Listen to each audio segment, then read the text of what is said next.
Temos connosco hoje António Barreto, aqui na UQV, que passou pela Faculdade de Direito da Universidade de Coimbra e depois seguiu e tirou Sociologia em Geneve, na Suíça. Quase 50 anos depois de ter passado aqui na Universidade. Boa tarde, António Barreto. Já trabalhou nas mais diversas áreas, já participou, tem um currículo vastíssimo. Eu começava por lhe perguntar, desde a altura em que passou aqui na Universidade de Coimbra até agora, o que mais mudou para si neste tempo, a nível pessoal e também um pouco das áreas onde trabalhou, alguma que se tenha destacado mais destes toda a minha vida? 50 anos, destes quase 50 anos, desde que saiu daqui, o que mudou mais para si? Quem é agora António Barreto? É muito difícil porque são muitos anos, não é? 50 anos é muito ano mesmo, mas se tivesse que usar só um termo ou um conceito, talvez a liberdade pessoal. A liberdade. Quando eu vim para Coimbra em 1960, eu vinha um bocado fugido da província de Vila Real, de Trás-os-Montes, do Alto Douro, onde vivia. Tinha acabado o ensino secundário na altura, queria absolutamente vir para o Porto, para Coimbra, para Lisboa. Coimbra, neste caso, foi a preferida. E durante o primeiro ano nem sequer pude ser estudante a tempo inteiro. Naquela altura havia um estatuto chamado estudante voluntário. Hoje equivale mais ou menos ao estudante trabalhador, ao trabalhador estudante.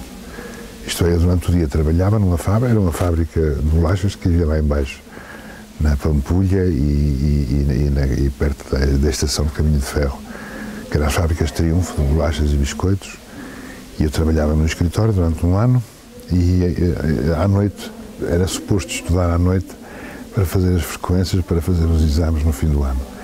E estudei muito pouco, porque à noite eu queria ir para o CITAC, para o grupo de teatro da Universidade de Coimbra, na Academia de Coimbra, e era onde eu dedicava grande parte do meu tempo. Mas esse tempo era sempre marcado por falta de liberdade de leitura, de conhecimento, de expressão, de afirmação, de associação.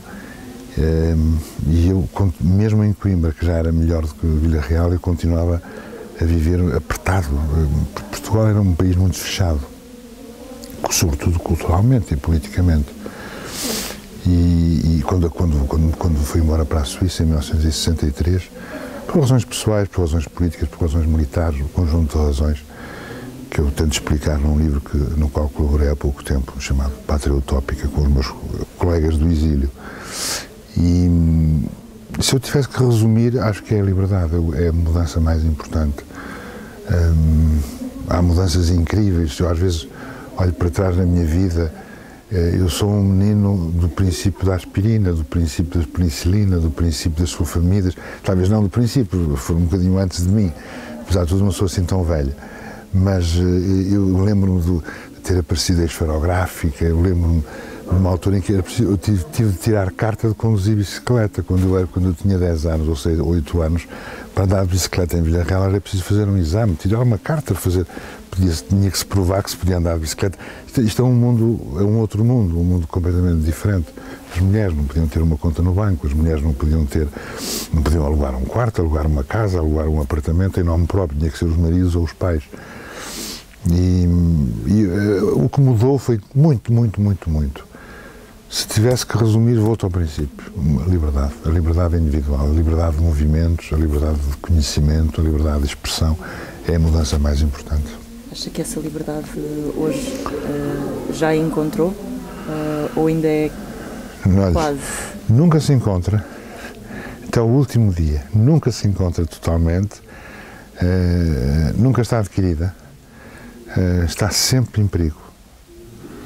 Se você não pensa todos os dias na sua liberdade, como a proteger, como a cultivar, como a enriquecer, como a desenvolver, como a defender, se você não pensa todos os dias nisso, perde-a. E, portanto, não, é um eterno trabalho, uma eterna tarefa, nunca acaba. Eu queria ter uma maneira mais erudita, mais sábia, mais culta, de concretizar uma qualidade ou um tributo ou um defeito meu, que é a curiosidade. Eu gosto de perceber o que se passa à minha volta, olhar e perceber, tentar perceber. Porque é que as pessoas andam desta maneira? Porque é que as pessoas se vestem de uma maneira, todos iguais ou todos diferentes? Porque é que as pessoas querem A ou B ou C? O movimento das pessoas? Porque é que as pessoas vivem nesta casa em vez daquela? Porque é que as pessoas gostam mais deste sítio do que daquele outro? E tentar perceber o mundo, as pessoas, é a sociologia que ajuda. Devo dizer que o caminho que a sociologia tem seguido nos últimos 30 ou 40 anos nem sempre é muito interessante, porque muitas vezes a sociologia perde-se em teorias muito esotéricas, muito herméticas, já nem sequer é de cariz filosófico, mas há muita sociologia que não gosta da realidade. Não gosta de ver pessoas, de olhar para as pessoas. Eu gosto mais da sociologia clássica, que gosta de estudar as pessoas. Essa foi uma das razões, esse seu gosto por estudar as pessoas foi uma das razões que o fez criar o portal de informação Por Data, que é um portal de informação estatístico. Conte-nos um bocadinho como é que foi, ou o que é e como é que foi criar este projeto. Como tudo na vida, nasceu antes de tempo. Nos anos 90, em 95 ou 96, eu tive a oportunidade, durante 3 anos, de fazer um projeto na Universidade em Lisboa, no Instituto de Ciências Sociais, ao qual chamei a Situação Social em Portugal. Escrevi um longo livro, tive a colaboração depois de 5 ou 6 autores, um demógrafo, um geógrafo, um economista, que me ajudaram, que fizeram também os seus trabalhos, mas integrados no mesmo projeto. E eu entendi na altura que era uma boa oportunidade para criar uma pequena base de dados para os últimos 40 anos ou 50, em 1995, e que fosse acessível a toda a gente. Aquilo acabou por me dar muitíssimo mais trabalho. Naquela altura as estatísticas portuguesas eram de pior qualidade, não estavam tão disponíveis, era difícil lá chegar, não estavam trabalhadas, não estavam uniformizadas, homogeneizadas, e foi difícil. Demorou-me 2 anos e meio ou 3, uma coisa que eu julgava que podia fazer em 6 meses. E nessa altura publiquei esse livro, A Situação Social em Portugal, em 2 volumes muito gordos, com muitas estatísticas, milhares de páginas de estatísticas. E para minha enorme surpresa, venderam-se 10 mil volumes. Quer dizer, havia em Portugal, havia realmente uma espécie de carência ou de falta, de déficit de séries de estatísticas para os últimos 20 ou 30 anos. E como Portugal estava e está ainda num grande ciclo de mudança e de muita transformação, aquilo de repente foi muito útil nas escolas, nas faculdades, nas instituições, nas organizações, nas empresas, nos jornais, na comunicação social. E de facto o livro esgotou e toda a gente ficava, como é que é possível com um livro deste tamanho, um calhamaço, com milhares de estatísticas. A estatística, apesar de tudo, não é um romance de amor, nem é um romance de ficção. E isto ficou-me na cabeça. Portanto, o trabalho acabou em 1998, 99, e eu fiquei com pena que aquilo não foi atualizado, ficou ali e acabou. E já na altura havia umas disquetes, pois já ninguém sabe o que é, uma disquetezinha pequenina chamada, acho que é soft disk, qualquer coisa assim, floppy disk. E cada disco tinha 1 mega, que era uma coisa, eu achava 1 mega uma coisa fantástica, com uma capacidade extraordinária. E então o meu programa todo cabia nessa disquetezinha. E então eu vendia-se aquilo, com o livro vendia-se a disquete, e eu achava que aquilo era o cúmulo da modernidade. Bom, aquilo acabou, e agora quando iniciei e fui convidado para presidir esta fundação nova, como o objetivo da fundação é estudar a realidade e dar às pessoas instrumentos de conhecimento da realidade, eu disse, isto está mesmo feito para mim, é o que eu quero fazer. Eu vou refazer em muito maior escala, vou refazer a situação social em Portugal. E aí nasceu a Por Data, que tem como nascimento, aquelas bases já serviram de ponto de partida, foram muitíssimo alargadas, aquilo está cada vez maior. Nós vamos publicar daqui a um grupo muito pequenino, somos 5 pessoas a trabalhar ali, e demora mais tempo, sendo poucas pessoas, mas o controle de qualidade, a persistência é muito melhor e é muito mais próximo do que nós queremos fazer.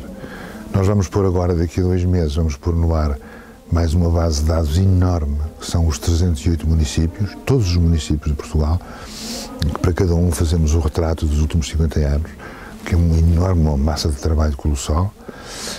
Vamos pôr também as eleições políticas, vamos fazer um site só com a economia, com a evolução económica. Temos mais um portal, dentro do portal temos um outro sobre a opinião pública, como é que evoluiu a opinião pública nos últimos 30 anos, graças ao Eurobarómetro, que regularmente faz sondagens. Vamos ter mais um portal chamado Conhecer a Crise, só orientado para os indicadores que refletem a atividade económica, o consumo, a sociedade neste momento de crise. E vamos fazer com dados não só anuais, que é o que estão na Pordata, mas também com dados mensais e trimestrais, porque permitem muito mais finamente perceber como é que está a situação da sociedade. E continua a surpreender-se com sempre, interesse que as pessoas mostram com esses dados estatísticos? Eu surpreendo-me com o que eu conheço, com o que eu vejo, e surpreendo-me com o interesse das pessoas, que nós temos alguns milhares de pessoas todos os dias que vão lá buscar informação. Muitos ficam só 3 tabelas, outros ficam, imagino que uma grande parte da tarde ou da noite a trabalhar. Temos muita comunicação. As pessoas, os que utilizam mais são estudantes do ensino secundário, estudantes universitários, professores, docentes do básico e secundário e docentes da universidade, profissionais de comunicação, profissionais da televisão, dos jornais, e algumas instituições, algumas organizações. Por exemplo, percebemos que na banca e nos seguros há muitas pessoas que trabalham na banca e nos seguros e que vão lá buscar elementos e informação. Estou relativamente... Não estou satisfeito, é preciso mais, preciso muito mais, mas estou contente porque a reação até agora tem vindo a ser encorajadora. Esse é um projeto também a longo prazo, para continuar e estar sempre em desenvolvimento. Aquela procura pela liberdade, também aqui a procura sempre pelo... Sabe como é? Saber, conhecer as coisas, ter conhecimentos e saber é um instrumento de liberdade. Se você sabe as alternativas, se você conhece as causas e as consequências de qualquer coisa, do que quer que seja, se você tem a capacidade de escolher porque é que eu quero isto e não quero aquilo, porque é que eu quero A e não quero B, a sua liberdade aumenta se você não tem está menos condicionado ou determinado pelo poder, pelo dinheiro, pelo pai, pela mãe, pela família, pela religião, pelo partido político, pela empresa, seja pelo que for, ou até pelo medo, ou pela ignorância. Se você sabe um bocadinho, quanto mais você sabe, mais você pode ser livre. Dr. António Barreto, hoje e para o futuro, o que é que gostaria de fazer? Imagino que queira continuar, claro, por data, o portal informático estatístico que nos estava a contar, mas que mais projetos é que tem o Dr. António Barreto? Olha, queria trabalhar mais 2 ou 3 anos na Fundação e, portanto, continuar a pôr data, continuar os outros trabalhos que já estou a fazer. Gostava de criar um portal novo, talvez se faça, chamado Portal da Liberdade. Portal dos... Nunca informei publicamente, é a primeira vez. Portal dos direitos, portal dos deveres, portal do cidadão, portal da liberdade. Então, o que é que são os nossos direitos? O que são os nossos deveres? Quem é que os protege? Como é que se protegem os direitos? Eu gostava de ser uma coisa de informação muito acessível a toda a gente, que fosse muito fácil. Conforme você vai a uma estação de caminho de ferro buscar o horário dos comboios, ou o programa dos cinemas, ou a farmácia de serviço, você vai ver o que são os seus direitos, o que são os seus deveres. Isso eu gostava. Em termos pessoais, está que na minha idade já não há muito tempo para muitos projetos, mas eu gostava ainda de publicar alguns livros. Eu tenho 2 livros meio feitos, que interrompi quando comecei a fazer a Fundação. Queria voltar a esses livros. Um deles é uma espécie de síntese do que eu penso de Portugal no tempo da minha vida, nestes 50 anos ou 60. Gostava de publicar mais fotografia, ou exposição, ou livros de fotografia meus, de fotografia minha. Tenho 3 ou 4 viagens para fazer, sobretudo viagens de comboio, eu gosto muito de comboio. E gostava de fazer o Transsiberiano, ir até à China de comboio. Gostava de atravessar a África do Sul até ao Quénia de comboio, porque há umas linhas de comboio que é possível subir metade da África.